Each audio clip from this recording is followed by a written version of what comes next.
Hi, welcome to Musicians on the Record. I'm David Ward. This is the show where we get the musician's story, and this is going to be fun today. Back with us is the global ambassador of drumming, Mr. Dom Famularo. Welcome back, Dom. Hi, David. How are you? I'm very well. How are you today? Fantastic. Love it. Love it. And so if you're watching us live or in the replay, get your questions ready for Dom. Put them in the comments and reactions and tell us where you're watching from in the world. We're in the MOTR studios in Portland, Maine. You are in the Wisdom Drum Shed in Long Island, New York. Correct, Dom? I am. How's the weather today? It's actually a beautiful day, man. It's not that cold out, and it's a little chilly, and the spring is on its way. So, and with the daylight savings times change, we are totally ready for this next spring coming in. Bring it on. Loving it. Loving it. So we want to do a special, we're going to do a series of live videos with Dom breaking down his Drumeo drum lesson. Our friends at Drumeo, Jared Falk, Dave, Mike, all the gang at Drumeo.com. They're such great guys, and they do an amazing job. They've allowed us to use Dom's video, and I thought it would be a cool idea. Let's break this sucker down because it's really popular on Drumeo and YouTube, and there's a lot of wisdom in this thing. So I wanted to talk to you about what are you doing in some of this stuff? What are you talking about? So let's do that. But also first, there's a couple of things that I wanted to mention because important things. Let's start with Hal Blaine.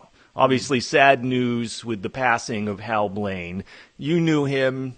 Talk a little bit about your relationship with Hal, Dom.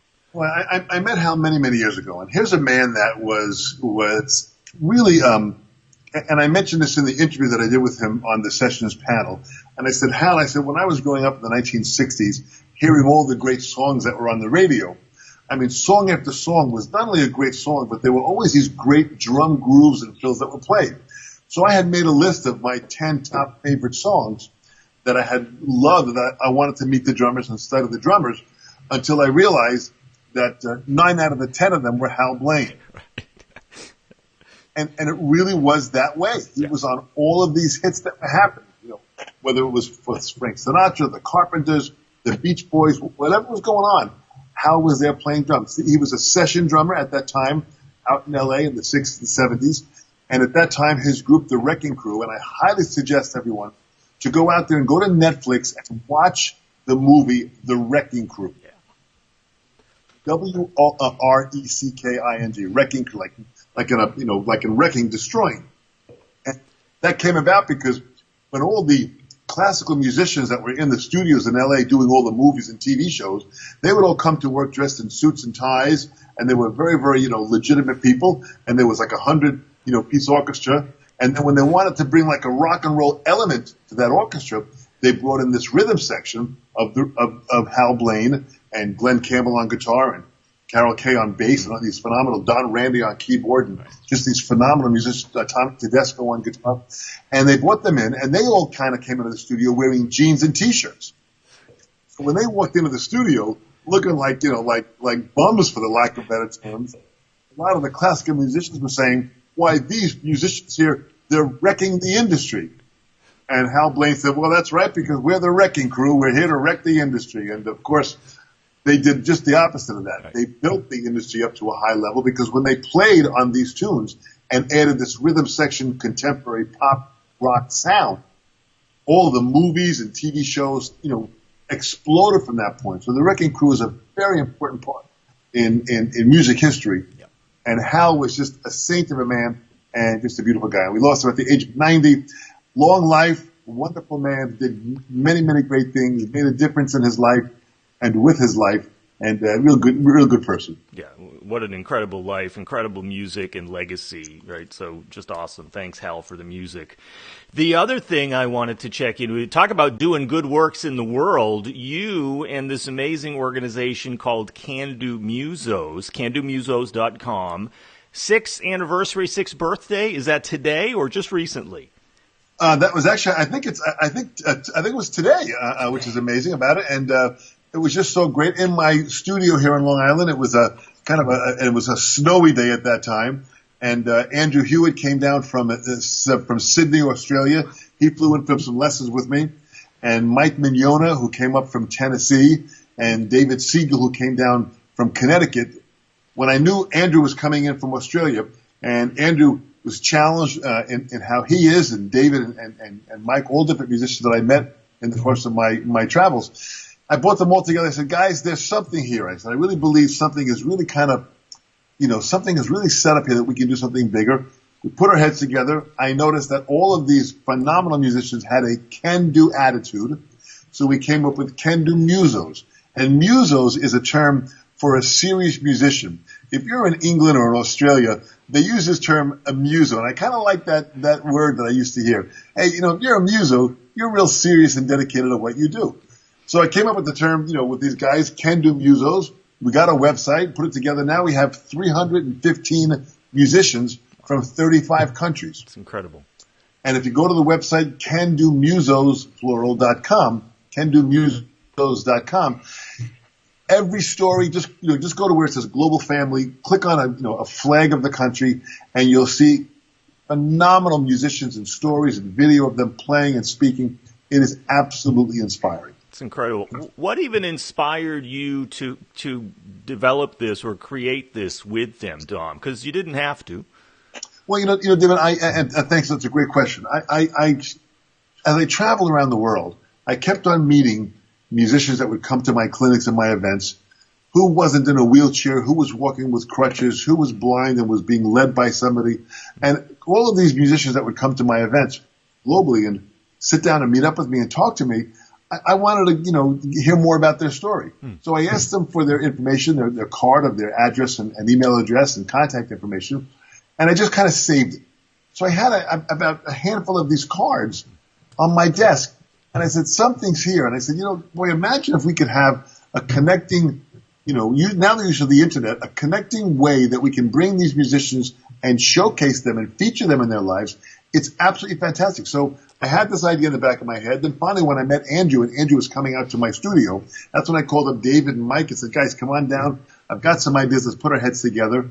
And it's just so inspiring. Actually, if someone goes to candomusos.com on the website, scroll down a little, and there's a 2-minute video called Yes, I Can.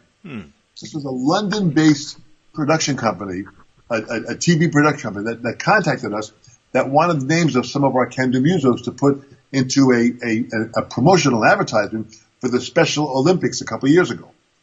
And they put this together, and if you go there and watch it and listen to the music and the musicians are great. They play great, and all of the musicians that are in there are all can-do musos playing, and one-armed sax players. It's amazing.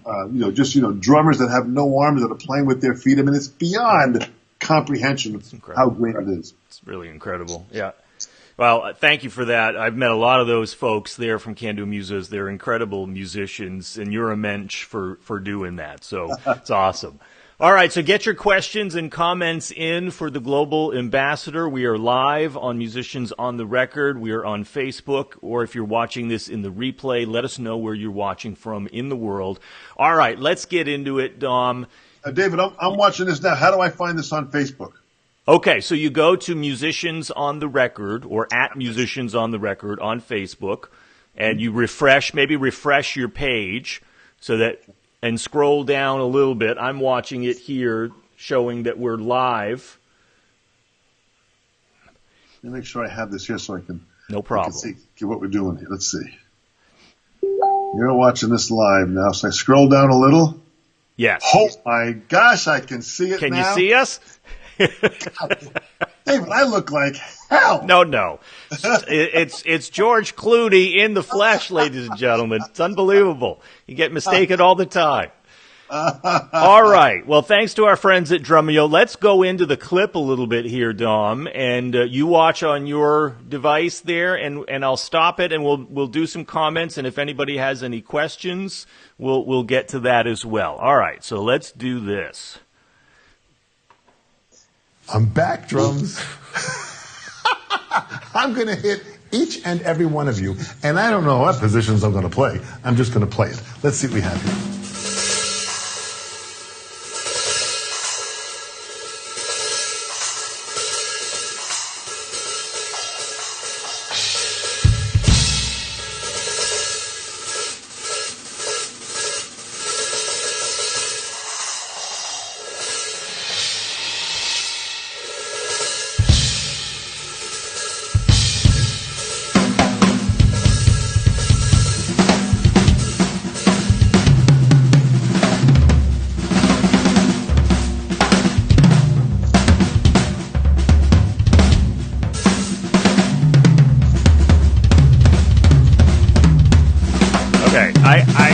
First of all, I got to stop it right there because first of all, let's go back to full screen.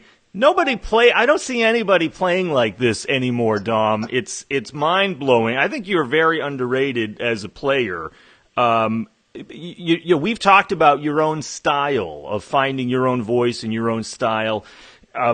Let's get to that in a second. But what were you doing on your feet right there? What the heck were you doing?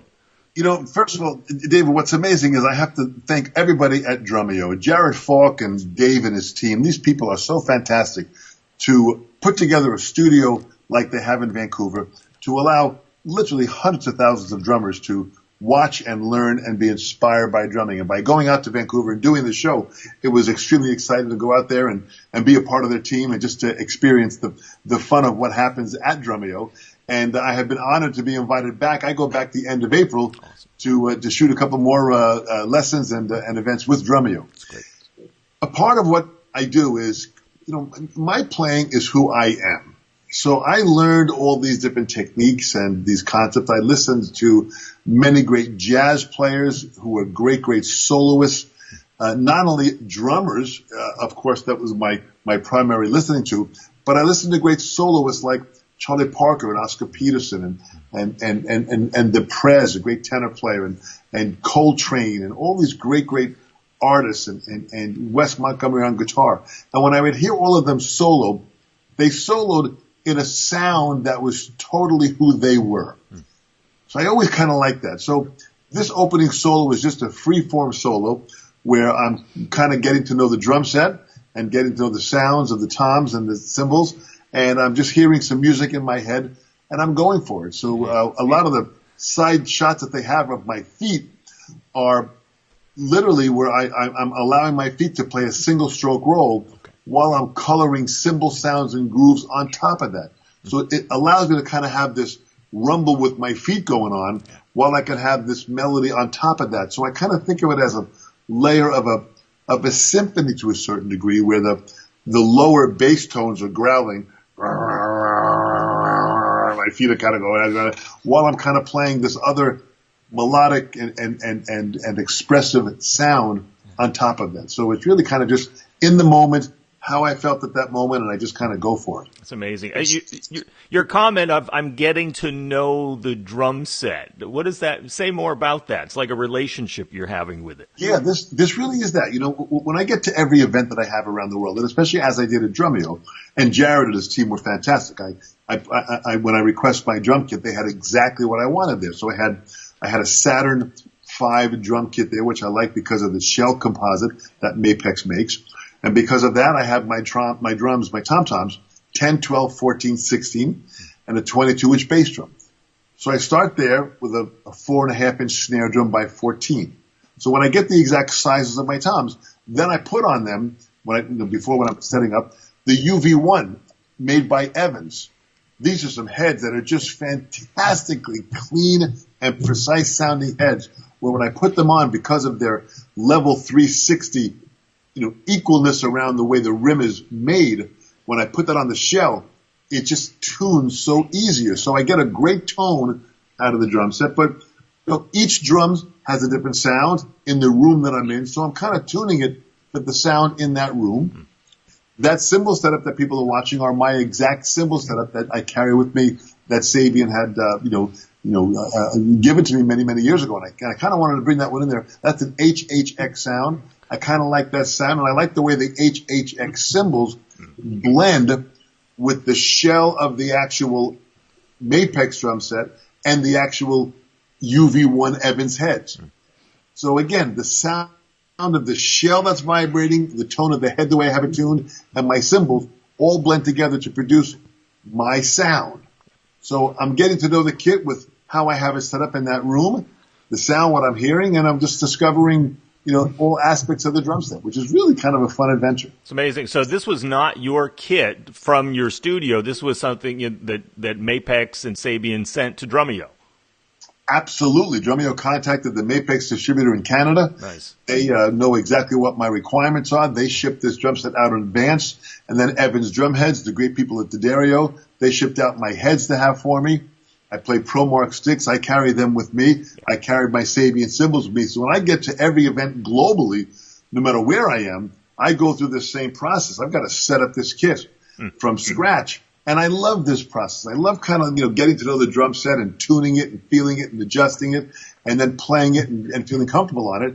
And each drum set sounds different in every room. When I'm mic'd up, the sound of how it's coming out through some headphones. So everything changes. So when I say getting to know my kit, I'm getting to know the feel and the sound of that kit in that room at that moment. And then I've got to throw in the element of how I feel. Right. In Vancouver, I flew out from New York to Vancouver. That's like New York to L.A. Yeah. Got there, and then it was about an hour and a half drive from the airport to get to where Drumeo is at. I get there, checked into a hotel, had dinner with Jared that night, get up the next morning early, quick breakfast, and we're off to setting up the drums to do a show. So it's intense. So you were fresh is what you're saying right there, right? I am fresh all the time. Are you kidding? I was born fresh. That's why the doctor slapped me when I first came out of my mother's womb. There you go. Oh, I love it. All right, let's go back to some of the video, and I want to see, hopefully it'll play where we left off. If not, we'll scrub ahead here. So I'm back, Drum. Okay. We're gonna go a little bit back here because there was another thing that you were doing with your foot, which is crazy. So watch this a little bit. And anytime you want to comment on this when you're looking at it, Dom, go for it. Yeah. Jeez. Again, crazy. Look at that.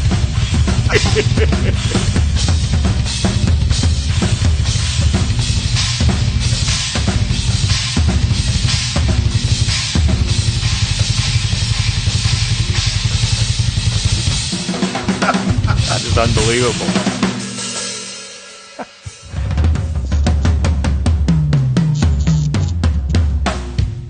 So let's pause here for a second again. Yeah. For folks who may not know, say a little bit about why you have your bigger rack tom right up above your snare and the smaller rack tom to your right. Absolutely, David. I set up my drums, which I have been doing for many, many years, probably about over 30 years. I set up my drums 12, 10, 16, 14. 12, 10, 16, 14, which is not in size order the way most drummers set up. They mostly set up 10, 12, 14, 16. And by setting up that way, it challenges me. And by challenging me, I kind of like the fact that I have to kind of react and think differently on the kit. And the first one I saw do that was Billy Cobham, who moved his drums in different areas, which just totally blew me away in how creative he became. So I started that process. So plus I have, the way I have my toms, my 12 inches right in front of me and my 16 inches right to my right where my snare drum is. So when I started out as a kid playing drums, I played a 4-piece drum set. Bass drum snare, 12-inch tom-tom, 16-inch floor tom. So technically, the way I'm setting up my drum set, I still have my 4-piece kit set up in the same place. I just put my 10-inch tom in between that and my 14-inch on the end. So I still kind of have my 4-piece kit inside my bigger drum kit here. So that kind of allows me to maintain a fundamental groove of how I play. And with my feet, in doing some of the exercises with my feet, I wrote a book several years ago with a great another double bass drum player by the name of Joe Bergamini. And with this book, I was assisted in writing this book with Stephon Chamberlain, another wonderful young player. And, to me, feet are very important to develop. So the book Pedal Control was about feet technique and feet positions. And there are 4 basic positions that I use in playing. In that position, I was playing on what I call my position 2, which is heels up, playing from the ankles. Okay.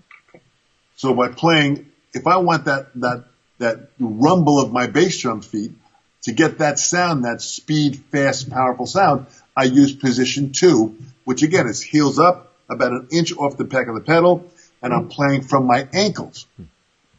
When I want more power to get even more volume, then I go to position 4, which is playing from my leg, where it's kind of like jogging on the drum set. And because I'm jogging using my entire leg, I'm going to get more power out of the sound, but I'm going to get less speed. Right. So different positions allow me to deliver different sounds with my feet. And that's my feet doing their thing. My hands are doing a whole different thing by playing, different techniques. Yeah. And that takes practice and time and facility to do that. So it's incredible. It really does, David. And I always say that to young players, I mean, being able to have the ability of playing like this is incredibly fun, and it's incredibly free. It's this freedom of really true expression that what an artist wants to have. And when you can think of an idea and then just kind of play it, that's really exciting. So, if I'm playing, for example, this opening solo, I'm not sure where I'm going with it, but I'm going with it. It's the music that's kind of in my head that I'm improvising on the moment. So I tell people that that's just kind of happening at that moment. I play a few other solos in the course of this show here, and each solo was a little different because at that moment I felt differently. Right. So the object is to have all these different techniques so they can be tools for us to express ourselves in how we feel at that moment. It's fantastic. So let's play a little bit more of this opening solo, and then we'll get to some of the beginning of the lesson, because we're going to do these in shorter versions and do a series of these. So let's do a few more minutes, a minute or two of the playing.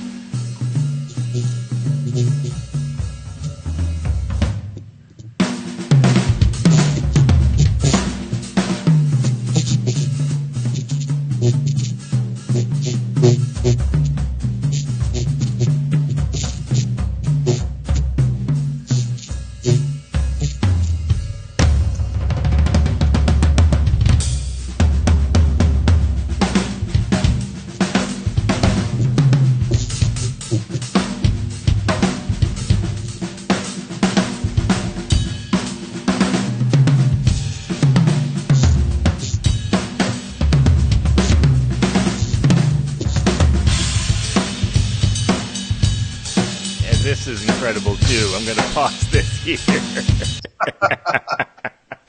Ambidexterity right here with the Global Ambassador. How long did it take you? Now, you're leading most folks, unless you're a lefty, most folks as a righty, you're right-handed, lead on the ride cymbal with their right hand. You're going on your left hand. And are you playing with the left pedal as well? Well, not really. I'm playing my right foot on my bass drum pedal, my right pedal, and my left hand on my hi-hat. And this is a concept called open-handed playing, which Billy Cobham back in 1959 was the first one to break the sound barrier by playing left hand. Billy also is a natural right-handed person that just felt by lowering the hi-hat and playing with our left hand, that allows me the chance now to really not have to cross my hands. So if I'm playing this way, I'm not crossing. As soon as I remove the crossing, I give myself way more freedom for my right hand to travel around that drum set. So the cool thing about this is that on that drum set that I have right there in front of everybody, I have got two ride cymbals, a right-handed ride cymbal and a left-handed ride cymbal. I've got two hi-hats, right hi-hats on an X-hat that's closed, and my left hi-hat opens up, which is an actual hi-hat stand. And on my left hi-hat, I have 15-inch hi-hats, Sabian HHX, and on my right side, I've got 14-inch hi-hats. So two different sounding hi-hats, a lot of two different sounding options here. And my ride cymbal, my right cymbal is a Sabian HHX ride. My left ride cymbal is an Evolution HHX, which was designed by Dave Weckl. Oh, cool. And it's a very different sound. Dave's got fantastic ears and how he hears things, and he designed some beautiful cymbals. And I kind of like that ride cymbal on my left side. So I'm now able to bring my left side to that ride cymbal and or that hi-hat and play the snare drum with my right hand and now play open-handed. So I ask everyone, if you're a right-handed drummer, lower your hi-hat a little and just home practicing, just play a basic beat. So you're playing just basically 8 notes, bat, bat, and just play a basic beat and lock your right foot in with your left hand and feel that coordination balance. In the beginning, it is going to be totally weird, but the fantastic rewards that you get out of that is absolutely endless. It's just endless. Yeah. It's fantastic. And these cymbals sound beautiful as well. I mean, obviously, Sabian is great stuff. So now we're going to talk about the natural grip and some of the grips. What are the grips you're using right here in this shot, Dom? There are basically, David, three hand positions, as you know in our lessons together, which you understand very clearly.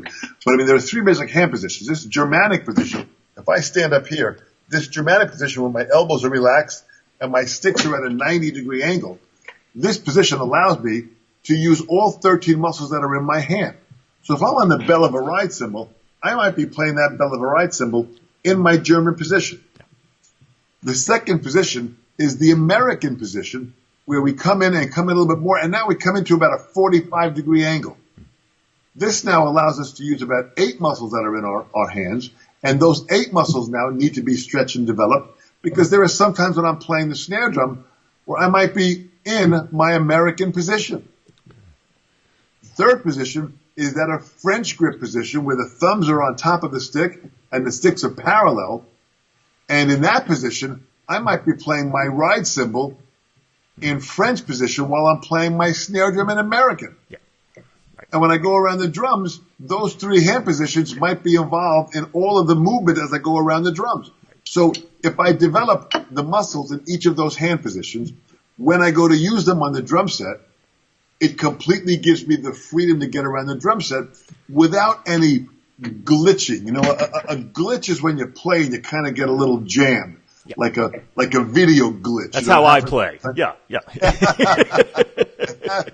happens sometimes on the internet where it kind of glitches and jumps a little. Yeah. And that's what happens with a lot of drummers. They kind of get this glitch in their playing. So by understanding the different hand positions, it allows us to much better smooth out the movement and therefore kind of get rid of those glitches in our playing. And is that what you mean by the natural grip, or is that something totally different? That's totally different. The three hand positions are just the hand positions. Great question, David. The natural grip was shown to me by Papa Joe Jones. And I mentioned that also in this Drumeo video where you know, and Jared, who was very, very astute to understand these different positions, and he knows exactly what questions to ask, as you do. I mean, you guys are seasoned players where you've been on the drum set for many, many years, and you understand these positions. So Papa Joe Jones, I said, Papa Joe Jones, how do I hold the stick in my hand? Because I see some drummers that grab it real tight and they clutch it real tight and they play. Other students pinch the stick like this here. So everyone had a little different hand position. So Papa Joe Jones in a lesson one day said, Dom, I want you to take the stick, flip it a half a turn back into your hand and catch it, and then freeze your hand. So he did this. And he froze his hand. And when he grabbed the stick in his hand, it fell into this shock absorber position here in his hand. His index finger was relaxed. His thumb was on the stick, and these three fingers were curled around the stick. So when he flipped it again, it went back to the same position. So he said, that's your natural grip. That's the way the stick wants to sit in your hand. So if it wants to sit in your hand that way, his point was, let it sit that way and let it be comfortable, and that would be more natural, hence the natural grip. Right. Unbelievable. How did you get to have a lesson with Papa Joe Jones? When did that even happen? And I ask, go and just listen in YouTube. You go to Drummer World, type in Papa Joe Jones. This guy was such a prince of a man. He always had a huge smile when he played. He was always totally relaxed when he played.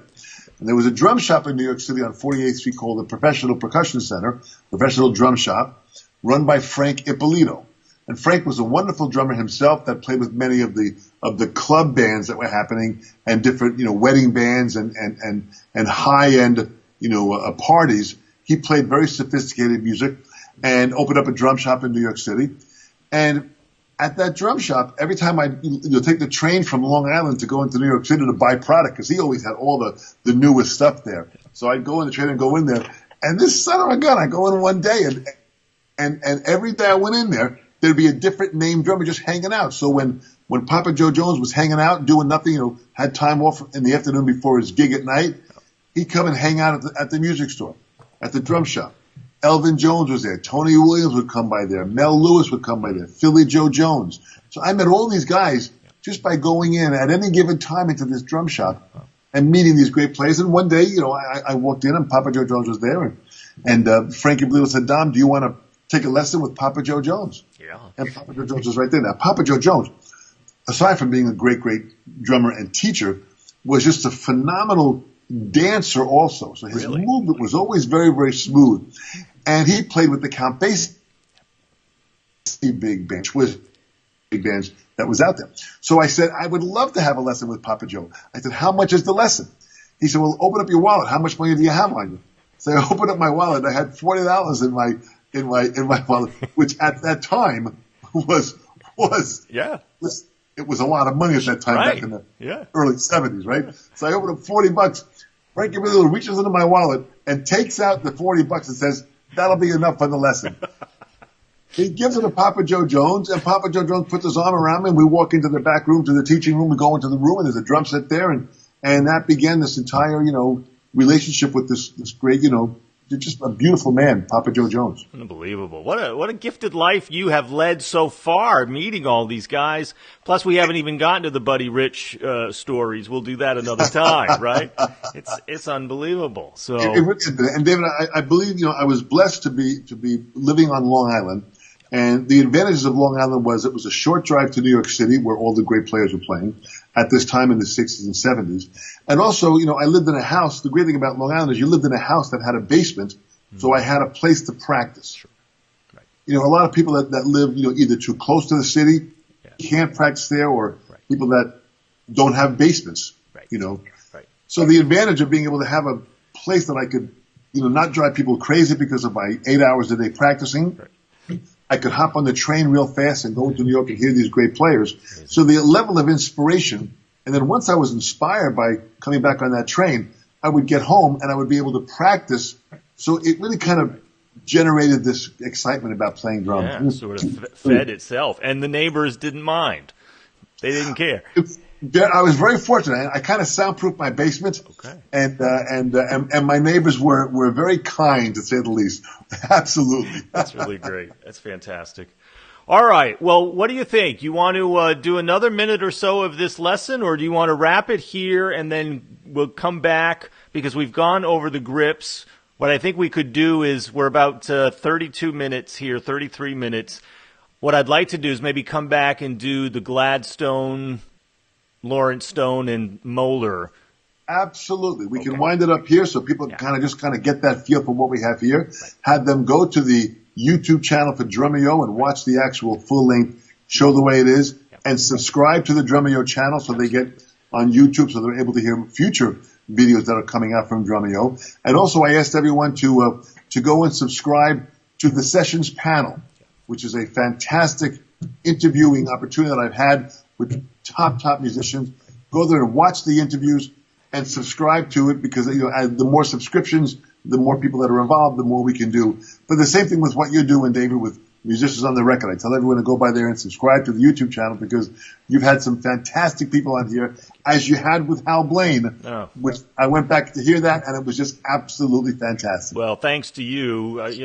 This whole show is thanks to you, but, to interview Hal was just awesome, right? So what a guy. Incredible. Very, very funny, very kind, generous with his time. Amazing. So, yeah. I want to put up one last, take some comments here. Sure. Brilliant. Dom is the best. My wife says you're a hunk, Dom. Whipped Cream and Others by Hal Blaine. Every single song from Hal Blaine. Absolutely. It's really great. Dom Famularo, thank you so much for being on Musicians on the Record today. Again, we'll be back with more breakdown of the Drumeo lesson. Fantastic, David. Thank you so much. Thank you for all you're doing, David. It just really is fantastic. Thanks. We'll see you soon. Thanks.